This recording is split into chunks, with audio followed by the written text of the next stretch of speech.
արդեն գծանշման աշխատանքները։ Armenia Today, Աննա Բադալյան, ես լրացնեմ գործընկերներիս հարցերը, նախ դուք նշեցիք, մի քանի համայնք, փողոցներ, կխնդրեմ ներկայացնել, 2024-ից 25 թվականներին Երևանում մասնավորապես որ վարչական շրջաններում են իրականացվել ասֆալտապատման եւ փոսալցման աշխատանքներ, ինչպիսին են դրանց ծավալները եւ ընդհանուր արժեքը, բյուջեն, կազմակերպությունների քանակը ու անունները, որ կազմակերպություններն են իրականացնել դրանք, դուք նշեցիք, որ երաշխիք կա, հստակ, նաև կխնդրեմ նշել ինչ պայմաններով են, ինչ ժամկետներով են երաշխիքները կազմակերպությունների հետ կնքած պայմանագրերով, եւ նաև 2026 թվականին համայնքային բյուջեով ճանապարհների ընթացիկ նորոգման ու փոսալցման աշխատանքների համար որքան է նախատեսված։ Շնորհակալություն, փոսային աշխատանքների հետ կապված բոլոր 12 վարչական շրջաններում է իրականացվել, այսինքն փողոց առ փողոց, ինչ փողոց գիտեք, որտեղ որ եղել է խնդիր, փոսայինի հետ կապված եմ ասում, բոլոր վարչական շրջաններում դա իրականացվել է։ 26-ի հետ կապված մենք ունենք 1.7 միլիարդ դրամ հատկացված միջին նորոգման համար եւ 1.1 միլիարդ մոտ 1 միլիարդ դրամ ունենք հատկացված փոսային աշխատանքների լցման համար։ 26 թվականին կարող եմ նաեւ ընթերցել, ինձ մոտ ես հատուկ վերցրել եմ, իմանալով որ այս հարցը կտրվի։ Մենք ունենք նախատեսած Գարեգին Նժդեի փողոց միջին նորոգում, Տիգրան Մեծ, Ագաթ Հանգեղոս, Դեմիրճյան, Եղվարդի Խճուղի, Արամ Խաչատրյան, Վիկտոր Համբարձումյան։ Ինչպես նաև մեր պլաններում կա որպես հիմնանորոգում, որը որ նաև բյուջեով հաստատված է Ավետիսյան փողոցը եւ Նուբարաշեն վարչական շրջանի 9-րդ փողոցը,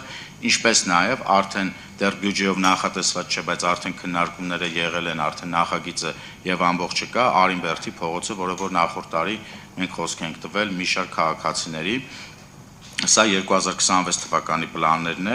իսկ 25 թվականին Հրաչյա Քոչարն ենք իրականացրել Վաղարշան, Միասնիկյան, Պողոտայի եւ Գայի Պողոտայի էջքերը, այսինքն կամուրջների միացման հատվածը Դավթաշենի, հատվածը Էրեբունի, Անդրանիկի փողոց, Գայի Պողոտա, Հրաչյա Քոչար։ Իսկ ծավալը 2024-25 թվականների բյուջեն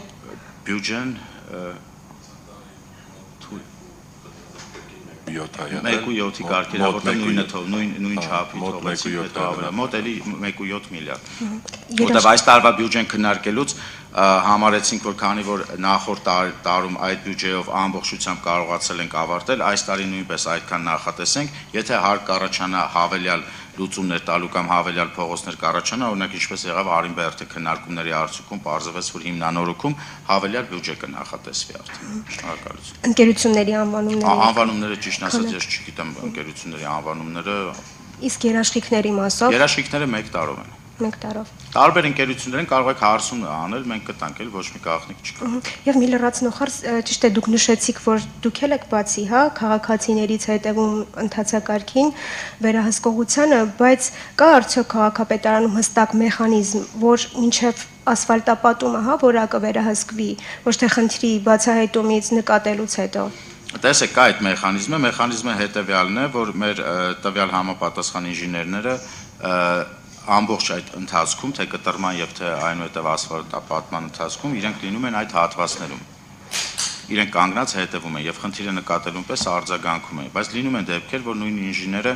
մեկ այլ տվյալ վարչական շրջանում կամ մի փոքր հեռվանում է եւ այնտեղ կարող է խնդիր առաջանալ, որը որ նաեւ եղել է տվյալ դեպքում Վարդանանցի հետ կապված, մեր ինժեները գնացել է մեկ այլ հատվածում կտրման աշխատանքները հետևելիս վերադառնալուն պես նկատել է, որ բիտումապատ չի,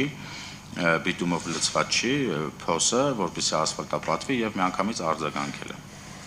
Այսինքն մեր մեխանիզմը մեր աշխատակիցներն են, ինչպես նաեւ դուք եք եւ մյուս ինչպես մեր գործընկերը նշեց բլոգերները։ Բայց ավելի շատ աշխատակիցների բարեփոխություն։ Առանց որոնց որ քաղաքապետարանը չի աշխատում։